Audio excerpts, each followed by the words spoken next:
Court में जो फ़ैसला पहले किया वो थोड़े से उसके मोटे मोटी जो चीज़ें हैं वो आपके गोशगुजार कर दूँ। इस पे एक डायलॉग की शक्ल में इस चीज़ को रिपोर्ट किया मुख्तलिफ़ ख़बरों के अंदर, तो हमने उसमें से कुछ टेक्स्ट लेकर आपकी खिदमत में पेश कर रहे हैं। मुशर्रफ के ख़िलाफ़ संगीन गद्दारी केस में सज़ाए मौत का हुक्म हुआ। मुशर्रफ पर 3 नवंबर 2007 को आइन की मुअत्तली और एमरजेंसी के निफाज का इल्ज़ाम, ये उन्होंने अपने टेलीवाइज एड्रेस में खुद अनाउंस किया था। पहला उनका एक्शन जो था 12 अक्टूबर 99 जब उन्होंने मिलिट्री टेक ओवर किया और इलेक्टेड गवर्नमेंट को डिसमिस किया। सुप्रीम कोर्ट में उसको 3 साल का आइन में तरमीम का भी इख्तियार दे दिया, लेकिन ये चीज़ें 17वीं तरमीम के नतीजे में पार्लियामेंट से अप्रूवल के बाद रेगुलराइज हो जाती हैं।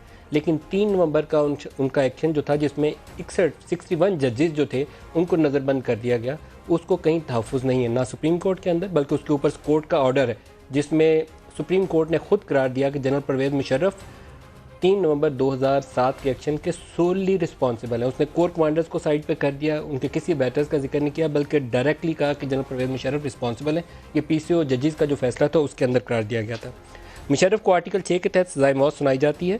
फैसले के खिलाफ सुप्रीम कोर्ट में अपील दायर करने के लिए 30 दिन का वक्त मुकर्रर है। अभी तफसीली फ़ैसला हमने पढ़ा नहीं है।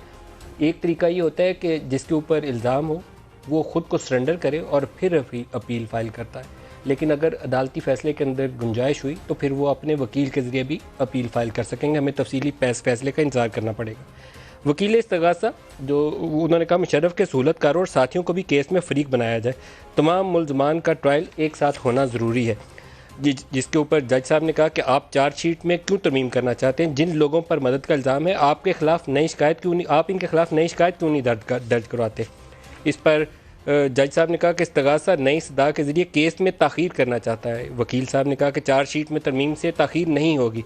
जज साहब कह रहे हैं कि जुर्म में सहूलतकारों के मामले पर सुप्रीम कोर्ट का फ़ैसला पहले ही आ चुका है। सुप्रीम कोर्ट इसके ऊपर पहले ही कह चुकी है कि जिसके ऊपर आप अबैटमेंट में मूव करना चाहते हैं आप अलहदा से केस बनाइए।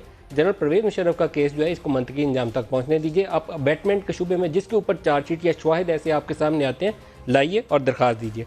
3.5 साल बाद ऐसी दरख्वास्त आए तो इसका मतलब है कि हुकूमत की नीयत ठीक नहीं है। अदालत कह रही है आप जिन्हें मुलज़म बनाना चाहते हैं इनके खिलाफ क्या शवाहिद हैं। वकील साहब कह रहे हैं कि सितंबर 2014 की दरख्वास्त के मुताबिक शौकत अजीज़ ने परवेज़ मुशर्रफ को एमरजेंसी लगाने का कहा, जिसके ऊपर जज साहब ने कहा कि आप मुशर्रफ की दरख्वास्त का हवाला दे रहे हैं जिस पर फैसला हो चुका है। जज साहब ने कहा कि आपने मज़ीद किसी को मुलज़म बनाना है तो नया मुकदमा दायर करें। 3 अफराद को मुलज़म बनाया तो हुकूमत साबिक कबीना और कोर कमांडर्स को भी मुलज़म बनाने की दरख्वास्त ले आएगी। अदालत की इजाज़त के बगैर फ़र्द जुर्म में तरमीम हो सकती है, ना ही नई दरख्वास्त आ सकती है। जो दरख्वास्त बाज़ाब्ता दायर ही नहीं हुई इस पर दलाइल नहीं सुनेंगे।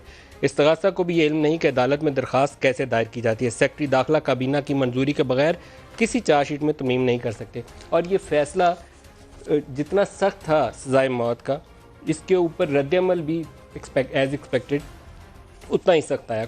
इजलास हुआ और इजलास के बाद जो बयान जारी किया गया ये कोट एंड कोट ISPR का बयान है जिसको मैं आपको पढ़ के सुना रहा हूँ। मुशर्रफ के खिलाफ फैसले से पाक फ़ौज को गम गुस्से और इस्तराब पैदा हुआ। मुशर्रफ के खिलाफ जो फैसला हुआ है उसके ऊपर पाक फ़ौज में गम गुस्सा और इस्तराब पाया जाता है। Parvez Musharraf chairman joint chiefs of staff committee और सदर पाकिस्तान रहे हैं। परवेज़ मुशर्रफ ने 40 साल मुल्क की खिदमत की है। परवेज़ मुशर्रफ ने मुल्क के लिए जंगें लड़ी, वो किसी सूरत गद्दार नहीं हो सकते। परवेज़ मुशर्रफ को केस में दिफा के बुनियादी हक से महरूम रखा गया। केस की समाअत और फैसला उजलत में किया गया। पाक फ़ौज तवक्को करती है कि मुशर्रफ को मुल्क के आइन के मुताबिक इंसाफ दिया जाएगा। ये ISPR के बयानात हैं और जितनी इसके अंदर आपको इन बयानात के अंदर अल्फाज का चुनाव नज़र आएगा, बड़ा पॉइंटेडली एक रिएक्शन, एक रद्दअमल जो है उसका पहलू आपके सामने उजागर होता जाएगा।